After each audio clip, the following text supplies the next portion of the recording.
henti napas itu bisa terjadi berkali-kali. Mungkin untuk menegakkan diagnosa bahwa ini sesuatu penyakit itu minimal 5 kali Hmm. dia henti napas dalam 1 jam, bukan Ya, dalam sekali tidur ya, dalam dalam satu 1 jam. jam. Bayangin aja kalau iya kalau tidur 8 jam, Hmm. 8 dikali 5 udah 40, berarti Hmm. sepanjang malam dia 40 kali henti Hmm. napas kan.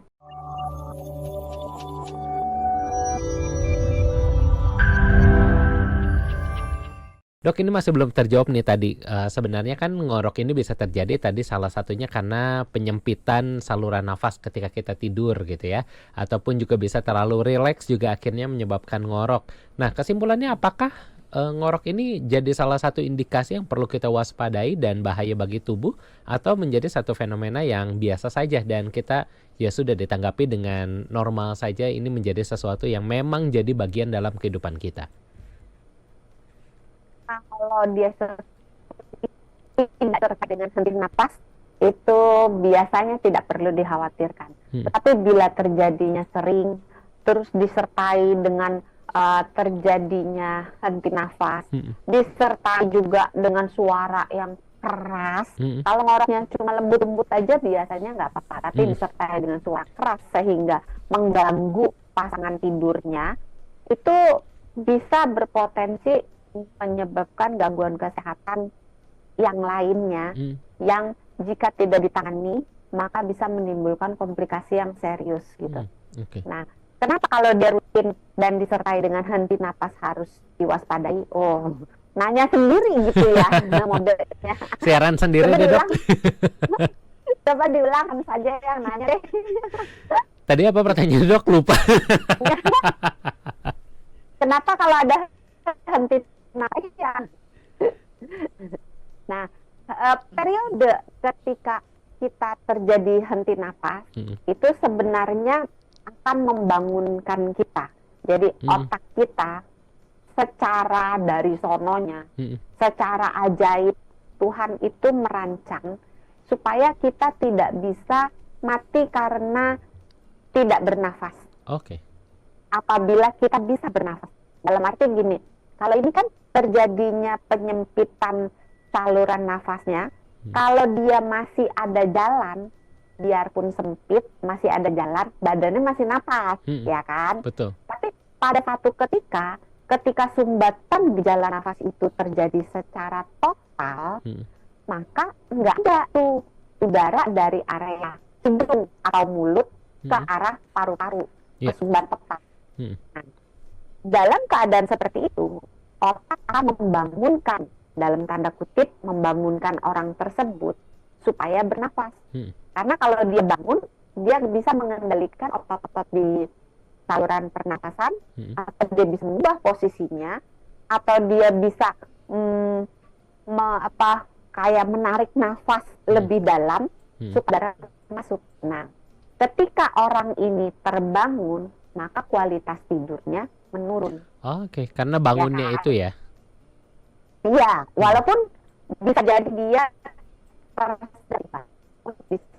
tersadar bahwa dia bangun. Dalam arti mungkin tidak bangun kayak kita sadar begini, tapi mungkin tidurnya itu dari yang mungkin udah masuk ke stage 3, dinaikkan ke stage 1 atau stage 2 gitu. Jadi yang tidur dalam dinaikkan ke tidur yang lebih dangkal. Oke. Nah, pertama itu di kualitas tidur yang menurun, kadang-kadang kuantitas tidur juga bisa menurun.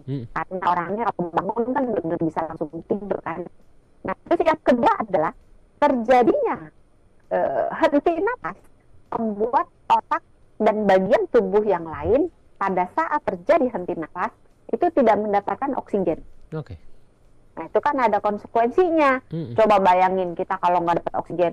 Dan itu henti napas itu bisa terjadi berkali-kali. Mungkin untuk menegakkan diagnosa bahwa ini sesuatu penyakit, itu minimal 5 kali dia henti napas dalam 1 jam. Bukan dalam sekali tidur ya, dalam 1 jam. Bayangin aja kalau tidur 8 jam, 8 dikali 5 udah 40, berarti sepanjang malam dia 40 kali henti napas kan. Iya.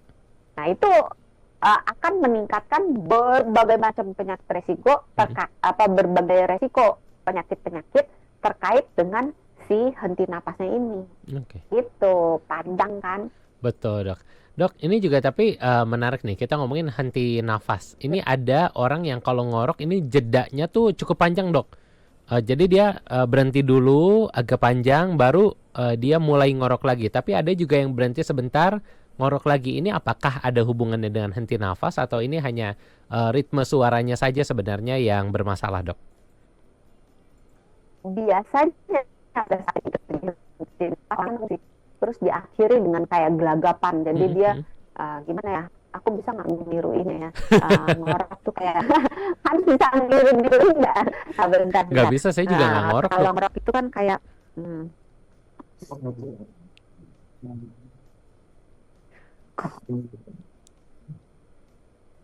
gitu kan? Terus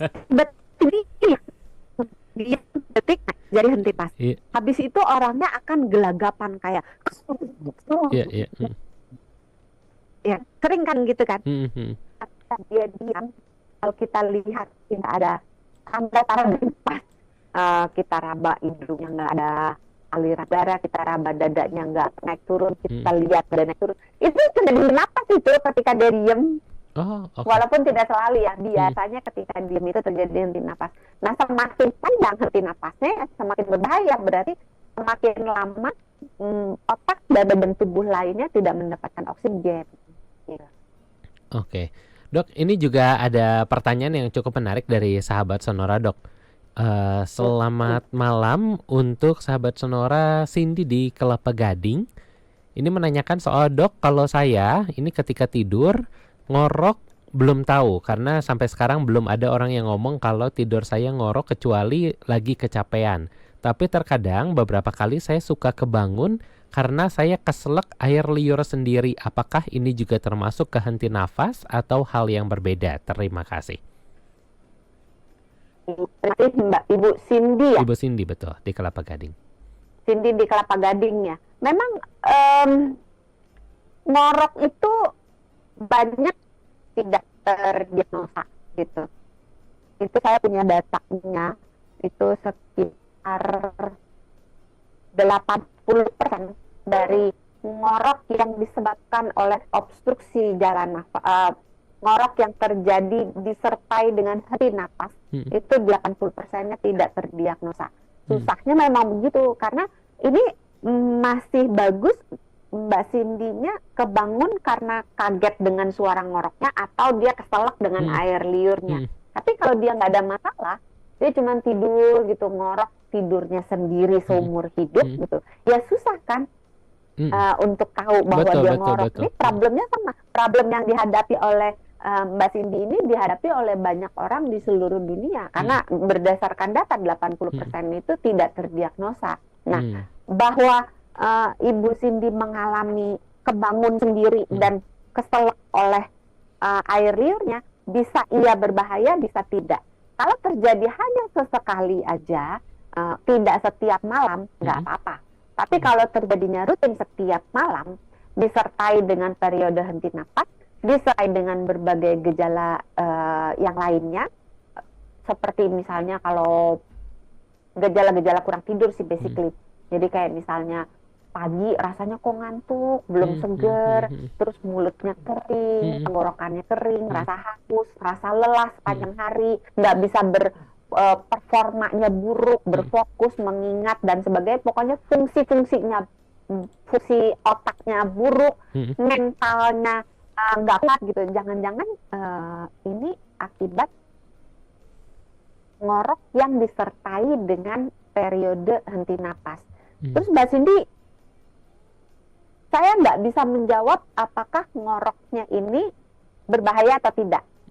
Tergantung itu tadi, ada periode henti napasnya atau tidak. Taunya bagaimana? Biasanya ke rumah sakit yang menyediakan spesialisasi tidur atau ke klinik tidur untuk dicek. Jadi tidur di fasilitas kesehatan sambil direkam tuh, pernafasannya direkam, jantungnya direkam, aktivitas otaknya direkam, aktivitas otot di tangan, di kaki, di mata direkam gitu. Nah, dari situ data-data itu kemudian akan dikumpulkan, dikompilasi, akan menjadi sebuah laporan yang ujungnya nanti akan memberikan informasi apakah ini berbahaya atau tidak. Oke, Dok. Mudah-mudahan menjawab untuk Ibu Cindy dari Kelapa Gading. Oke, Dok, tapi ini sebelum kita break nih, Dok. Kalau misalnya ke rumah sakit direkam, apakah dengan merekam dengan kita gadget pribadi kita ketika kita lagi tidur ini bisa membantu, Dok, untuk bisa dokter menganalisa? Enggak sih, karena yang direkam di gadget itu atau di smartwatch gitu, itu hanya kualitas tidurnya dan durasi tidurnya, tapi tidak direkam henti napasnya. Nah, saya nggak tahu apakah smartwatch yang sekarang makin pinter atau enggak nih, karena kan sekarang teknologi balapan ya, cepet-cepetan gitu. Kalau ada periode, ada yang bisa mendiagnosa apakah ada periode henti napas, maka bisa gitu. Tapi kalau tidak ada, hanya kualitas tidur aja mungkin bisa memberi petunjuk ke arah, oh jangan-jangan ini kualitas tidurnya kan buruk, terus durasi tidurnya buruk. Padahal kayaknya jam tidurnya udah cukup gitu. Kenapa kualitas tidurnya cukup? Nah itu mungkin bisa jadi petunjuk bahwa terjadi henti napas pada saat dia tidur.